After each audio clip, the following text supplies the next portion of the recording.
Al-Farabi ialah Abu Nars Muhammad Ibnu Muhammad Ibnu Tarkhan Ibnu Al-Usalak. Beliau dilahirkan pada 257 Hijrah bersamaan dengan 870 Masihi di Wasij, distrik Farab yang juga dikenali dengan namanya Otrar di Transaksinia. Kini lebih dikenali dengan Uzbekistan. Beliau wafat di Damaskus pada tahun 950 Masihi. Namun, ada berlainan pendapat yang mengatakan beliau wafat di Aleppo ketika berusia 80 tahun. Di Eropah, Al-Farabi lebih dikenali dengan nama Al-Farabias atau Evenas. Gelarannya diambil bersempena daripada daerah kelahirannya, iaitu Al-Farabi. Sejak kecil, Al-Farabi sangat meminati dalam bidang pelajaran. Beliau mempunyai kecekapan yang luar biasa dalam bidang bahasa. Beliau menguasai bahasa Iran, Turkistan dan Kurdistan. Bahkan ada yang mengatakan bahawa Al-Farabi dapat berkomunikasi dalam 70 bahasa. Namun, yang mampu dikuasainya dengan mahir hanya 4 bahasa sahaja, iaitu Arab, Persia, Turki dan Kurdi.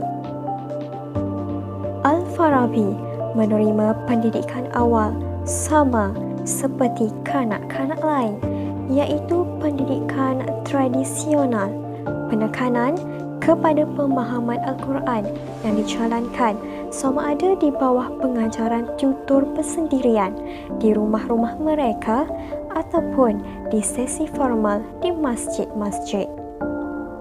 Bapa Al-Farabi ialah seorang pegawai tentera dan pernah mengetuai tentera pemerintahan Samaniyah yang pada masa itu memerintah sebahagian besar daripada Transaksinia.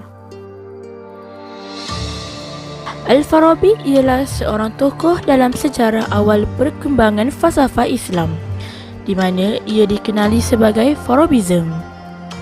Kebanyakan daripada idea dan penulisan beliau dipengaruhi oleh falsafah Aristotle dan beberapa idea Plato. Akan tetapi, kajian yang terperinci dalam bidang ini membuatkan Al-Farabi tidak menerima secara terus idea-idea tersebut, malahan membuat beberapa komentari terhadapnya. Al-Farabi menyatakan bahawa falsafah atau ilmu ini merupakan asas kepada kesempurnaan dan kebahagiaan yang paling tinggi bagi manusia. Selain itu, karya beliau sendiri menjadi lebih hebat daripada guru beliau, iaitu Mata, kerana bahasa dan penerangan yang sistematik dan harmoni. Penulisannya yang mudah difahami membuatkan beliau menjadi lebih terkenal daripada gurunya sendiri. Menurut catatan sejarah, seluruh karya-karya ilmiah Al-Farabi boleh dipecahkan kepada 6 bahagian, iaitu yang pertama, buku-buku bidang mantik. Kedua, ilmu-ilmu kepandaian, iaitu Al-Ta'lim. Ketiga, ilmu alam, kimia dan perubatan. Yang keempat, ketuhanan, iaitu teologi. Kelima, ilmu madani, iaitu akhlak dan sasiah. Keenam, buku-buku berbagai bidang lain. Oleh demikian itu, pemikiran falsafah telah mula masuk ke Eropah adalah merupakan suatu sumbangan Islam yang terbesar terhadap ilmu pengetahuan Barat. Al-Farabi telah digelar sebagai falsafah Islam dan guru kedua selepas Aristotle kerana kemasyhurannya dalam bidang falsafah dan pelbagai ilmu. Ibnu Khalkhan telah menyifatkan beliau sebagai ahli falsafah Islam yang teragung. Antara muridnya yang terulung ialah Ibnu Sina, Mata bin Yunus dan Abu Zakaria bin Adi Al-Tagriti. Al-Farabi merupakan seorang ahli logik yang masyhur dan juga merupakan juru bicara Plato dan Aristotle pada masa itu. Beliau belajar menguasai ilmu logik daripada Yohanna Ibnu Haylan di Baghdad dan memperbaiki bidang logik, meluaskan dan melengkapi aspek-aspek rumit yang telah ditinggalkan oleh Al-Kindi. Beliau tertarik untuk mempelajari ilmu logik dan antara ahli logik paling terkemuka adalah pemikiran metafizik Abu Bishr Matta Ibnu Yunus. Al-Farabi telah menuntut ilmu dalam jangka masa yang lama dengannya. Baghdad merupakan kota yang pertama dikunjunginya untuk menuntut ilmu. Beliau menghabiskan umurnya di sebuah kebun yang terletak di pinggir kota Damaskus. Di tempat inilah beliau mendapat banyak ilham menulis buku-buku falsafahnya. Penyelidikannya tentang falsafah Yunani terutama mengenai falsafah Plato dan Aristotle begitu mendalam sehingga beliau digelar julukan Muallim Thani atau guru kedua kerana guru pertama diberikan kepada Aristotle disebabkan usaha Aristotle meletakkan dasar ilmu logik yang pertama dalam sejarah dunia. Tentang ilmu logik, Al-Farabi mengatakan bahawa falsafah dalam erti penggunaan akal fikiran secara umum dan luas adalah lebih dahulu daripada keberadaan agama, baik ditinjau dari sudut waktu maupun dari sudut logik. Karya Al-Farabi tentang logik menyangkut bahagian-bahagian berbeza dari karya Aristotle Organon, baik dalam bentuk komen yang pendek maupun ulasan panjang.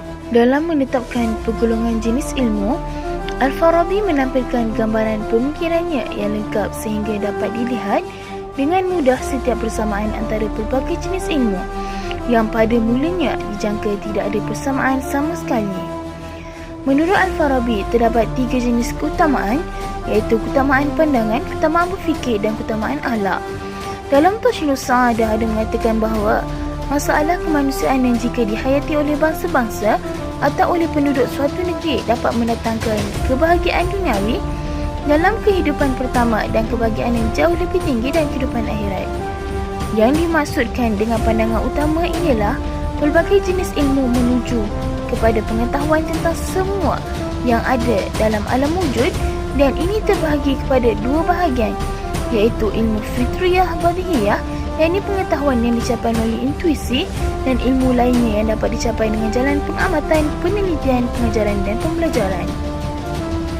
Semua ilmu tersebut terdiri daripada 3 jenis pokok ilmu iaitu ilmu pasti, ilmu alam dan ilmu ketahanan atau metafizik. Keutamaan berfikir berguna untuk menetapkan tujuan yang dicita-citakan oleh manusia dan yang hendak diusahakan wujudannya. Selagi tujuan itu bermanfaat dan baik, maka jalan yang ditempuh untuk mewujudkannya pun bermanfaat dan baik. Al-Farabi tidak percaya akan kekalnya alam yang menurut pendapat Aristoteles bahawa alam itu adalah kekal.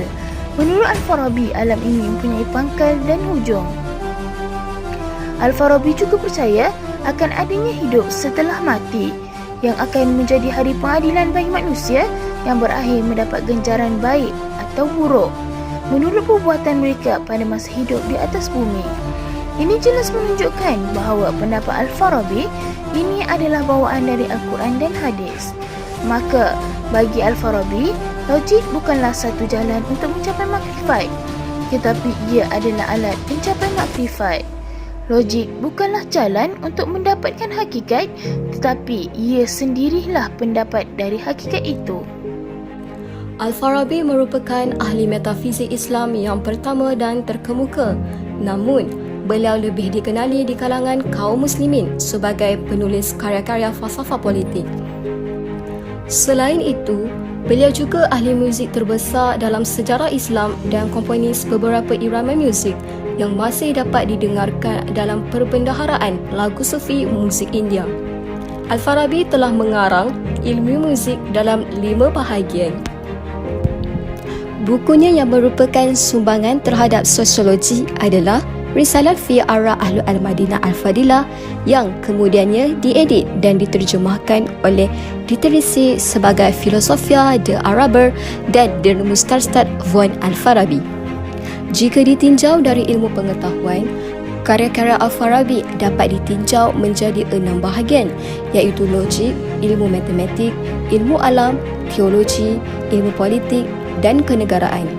Antara karya yang paling terkenal adalah Al-Madinah Al-Fadilah iaitu kota atau negara utama yang membahaskan tentang pencapaian kebahagiaan melalui kehidupan politik dan hubungan antara rejim yang paling baik menurut pemahaman Plato dengan hukum ilahiyah Islam.